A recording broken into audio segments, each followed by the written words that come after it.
گھٹے گا نہیں اور آپ کے بعد بھی باقی رہے گا.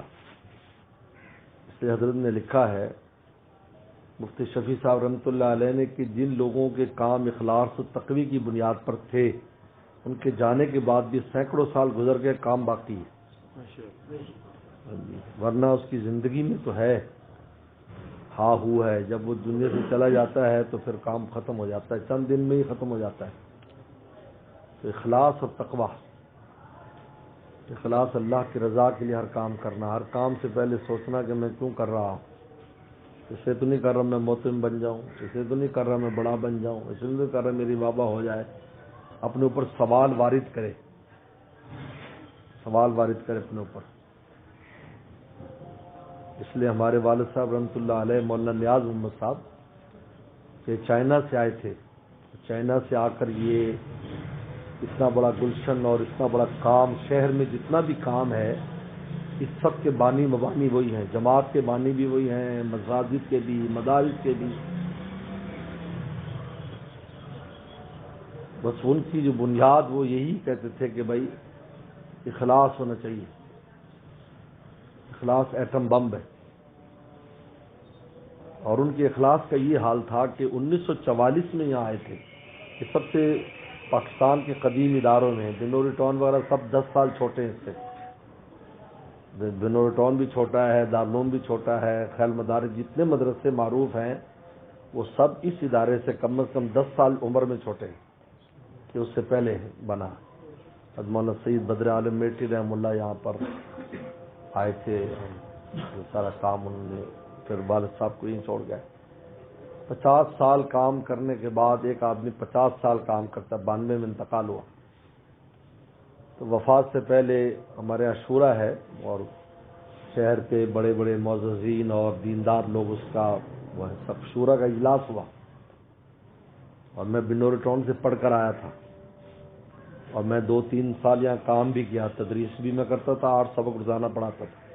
الحمدللہ تدریس میں کوئی کتاب ایسی نہیں جو میں نے نہیں پڑھائی، ہر کتاب میں نے پڑھائی، مجھ سے والد صاحب نے پڑھوائی. تو والد صاحب رحمۃ اللہ علیہ نے ان شورا والوں سے کہا کہ میں ضعیف ہو گیا ہوں، آپ جس کو چاہے محتم بنا لیں. 50 سال مدرسہ چلانے والا کہہ رہا ہے، شورا کو اختیار دے رہا ہے آپ جس کو چاہے محتم بنا دیں. اس لیے کہ میں نے اللہ کی رضا کے لیے کام کیا ہے، اس لیے نہیں کیا کہ میرا بیٹا محتم بنے، اس لیے نہیں. باقی آپ اس کو مدرس رکھیں یہاں تو میرا دل خوش ہوگا کہ چلو میرے بعد میری اولاد اسی ادارے میں خدمت کرے گی. یہ والد صاحب کے الفاظ ہیں. یہ آسان کام نہیں ہے کہہ دینا اپنے ہاتھ سے 4 دوسرے کو دے دو، چاہے کسی کو دے دے. میں تو ویسے ہی چھوٹا تھا، یہاں پر بڑی بڑی عمر کے لوگ موجود تھے، لیکن وہ ہمارے جو صدر تھے انہوں نے کہا کہ ان کی یعنی حالانکہ وہ کبھی خود نہیں، صدر صاحب جب اجلاس ہوتا تو منشی صاحب یہ کوئی کاروائی لکھتے ان کا یہ مجھے دو رجسٹر. کہا کہ نہیں، ہمیں محلہ کے بارے میں پتہ ہے کہ یہاں 4 سال سے کام کر رہے ہیں، ہم ان کو محتم بناتے ہیں. چلو دستخط کرو سارے. تو والد صاحب نے بات کی تو آج الحمدللہ ان کے جانے کے بعد بھی کام میں اللہ نے اضافہ فرمایا، کام بڑا ہے. اس کی جس کو سید کہتے ہیں عربی زبان میں، یعنی اس کی ایک نام اور کام کے اعتبار سے اب پورے عالم میں پہچانا جاتا ہے. تو اخلاص اور تقوی جو ہے یہ 2 بنیادیں ہیں. تقوی گناہ سے بچنے کی کوشش کرنا، اس کا نام تقوی ہے. یہ نہیں کہ 100% بچ جائے لیکن غفلت نہ کریں، ہو جائے توبہ کریں فوراً. جو غفلت ہے یہ سب سے خطرناک ہے. اولئک الغافلون، جہنمیوں کی علامت بیان کی اولئک الغافلون کہ وہ غافل ہے. جو غافل نہیں ہے، اپنا دامن چاک ہوتا ہے تو رفع کرتا رہتا ہے، وہ غافلین میں شامل نہیں ہے، وہ متقین میں شامل ہو جاتا ہے کیونکہ کوشش میں لگا ہوگا. جو ناکام ہوتا رہے عمر بھر بھی، بہرحال کوشش تو عاشق نہ چھوڑے، یہ رشتہ محبت کا قائم رکھے، جو 100 بار ٹوٹے تو 100 بار جوڑے. یہ اولئک الغافلون میں نہیں ہے. یہ ہوشیار آدمی ہے. کمی ہوتی ہے، انسان ہے، انسان کا مطلب یہ کل لوگ خطاؤن خیر الخطائین التوابون. اس لیے اور یہ دو چیزوں کا کمال کہاں سے پیدا ہوتا ہے؟ صحبت اہل اللہ سے. اہل اللہ پہ جب آئے جائیں گے تو اخلاص میں کمال پیدا ہوگا، تقوی میں کمال پیدا ہوگا. یہ دونوں نعمتیں وہاں سے ملتی ہیں، اخلاص کی نعمت، تقوی کی نعمت. تجربہ ہے ہمارا، تو میرا اپنا تجربہ ہے.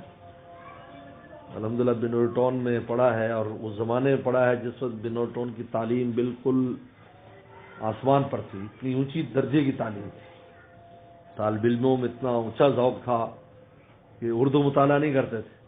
8 سال میں رہا ہوں، ہم نے شروعات میں کبھی اردو شرح استعمال نہیں کی، اور آج تک میں اس اردو شرح سے مناسبت ہی نہیں ہے. مجھے سمجھ میں نہیں آتی اردو شرح. مجھے عربی لے کر آؤ تو جلدی سمجھ میں آئے گی، اردو نہیں سمجھ میں آتی ہے. یعنی اتنی اونچی درجے کا. لیکن ہم نے تجربہ کیا کہ اخلاص کی نعمت جب اہل اللہ پر اٹھنے بیٹھنے لگے تو سب سمجھ میں آیا کہ یار اللہ کے لیے پڑھنا کیا ہے. نظارہ ہوتا ہے موتم کا بیٹا دماغ میں تو نے موتم بننا ہے، تو ناظم بن جائے گا، تو تم بن جائے گا، تو شیخ العزیز بن جائے گا. یعنی یہ حال کر دیا بزرگوں نے رگڑے دے دے کر کہ جب دور حدیث پڑھ رہا تھا تو میں سوچتا تھا کہ آیا میں نو میر بھی پڑھانے کا اہل ہوں یا نہیں. یہ حقیقت ہے، یہ میری کیفیت تھی. میں سوچتا مجھے رونا آتا ہے، میں تو 9 میر بھی نہیں پڑھانے کے اہل. تو میں ابا اگر کوئی چیز ذمہ لگا دے گا تو کیا ہوگا. اور یہاں آئے تو ابا نے دورے میں تحویل دے دی. میں نے کہا میں تو آ کے نہیں، مجھے پتا ہے تمہاری استعداد کا. کو میرا ہمیشہ امتحان لیتے تھے، 2 امتحان دیتے تھے. بنور ٹاؤن میں امتحان دے کر جب میں اترتا تو سب سے پہلے ابا ہر کتاب کے امتحان لیتے تھے، پھر ہمیں روٹی گھر میں ملتی. دیکھو فلاں کتاب پڑھا جی، پڑھا. کیا پڑھا اس میں؟ فلاں بحث پڑھی جی ابا جان، ساری سنا دینی، وہ سنا دینی، وہ سنا دینی. کیونکہ الحمدللہ تکرار کا حلقہ میرا بنور ٹاؤن کے ہر پرانا طالب علم جو اس دور کا ہے وہ بتایا کہ تکرار کا بڑا حلقہ میرا تھا. وہ مجھے اس سے پہچانتے تھے، اعدادیہ سے دور حدیث تک طالب علم مجھے پہچانتے تھے. اب یہ اساتذہ ذکر کرتے ہیں بھائی تکرار کا سب سے بڑا حلقہ ان کا. تو وہ امتحان لے تو کہتا مجھے پتا ہے تمہاری استعداد. جب تم توضیح طلبی بھی پڑھاؤ گے، تم جو ہے نا تحفی بھی پڑھاؤ گے، باقی 9 میر نیچے جو تم کتاب 8 کتابیں مجھ پر لاد دی. لیکن ہمارا حال یہ تھا جو بزرگوں کی سن میں بیٹھ بیٹھ کر کے اپنے وجود کا احساس بھی نہیں تھا کہ ہمیں کچھ آتا بھی ہے یا نہیں. بعد میں کچھ عرصے بعد یہ احساس ہونے لگا کہ ہاں یار 4 باتیں ہمیں آتی ہیں یار، ہم نے کچھ پڑھا ہے یہ.